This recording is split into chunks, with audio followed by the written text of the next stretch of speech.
Narrated by Mel Foster. By the double crest of my fowl, and by the rose lining of my sweetheart's slipper, by all the horns of well-beloved cuckolds, and by the virtue of their blessed wives, the finest work of man is neither poetry, nor painted pictures, nor music, nor castles, nor statues, be they carved never so well, nor rowing, nor sailing galleys, but children. Understand me, children up to the age of 10 years, for after that they become men or women, and cutting their wisdom teeth, are not worth what they cost. The worst are the best. Watch them playing, prettily and innocently, with slippers. Above all, cancellated ones, with the household utensils, leaving that which displeases them, crying after that which pleases them, munching the sweets and confectionery in the house, nibbling at the stores, and always laughing as soon as their teeth are cut, and you will agree with me that they are in every way lovable. Besides which, they are flower and fruit, the fruit of love, the flower of life. Before their minds have been unsettled by the disturbances of life, there is nothing in this world more blessed or more pleasant than their sayings, which are naive beyond description. This is as true as the double chewing machine of a cow.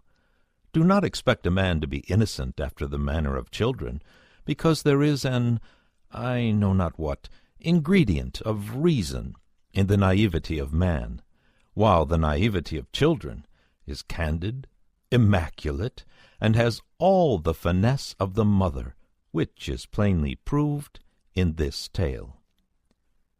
Queen Catherine was at that time Dauphine, and to make herself welcome to the king, her father-in-law, who at that time was very ill indeed, presented him from time to time with Italian pictures, knowing that he liked them much, being a friend of the Sieur Raphael d'Urban and of the Sieurs Primatis and Leonardo da Vinci, to whom he sent large sums of money.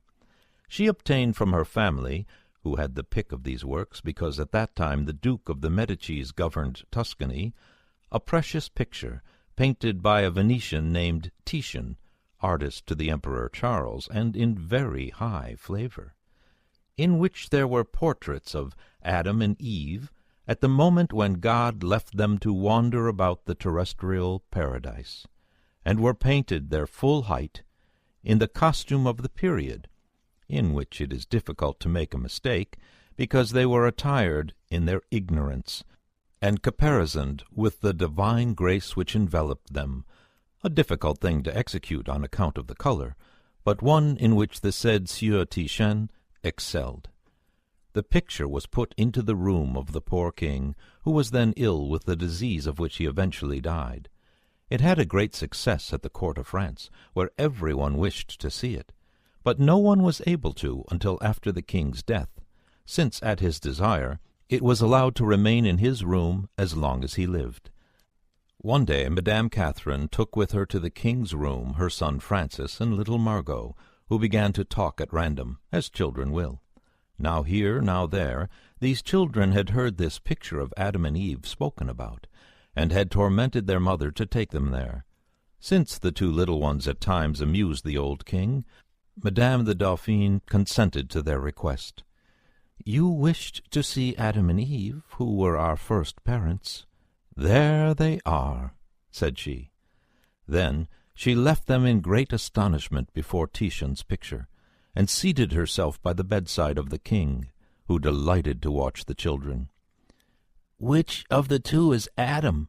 said Francis, nudging his sister Margot's elbow. "You silly," replied she.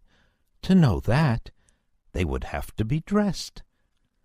This reply, which delighted the poor king and the mother, was mentioned in a letter written in Florence by Queen Catherine. No writer having brought it to light, it will remain like a sweet flower in a corner of these tales, although it is no way droll, and there is no other moral to be drawn from it except that to hear these pretty speeches of infancy one must beget the children.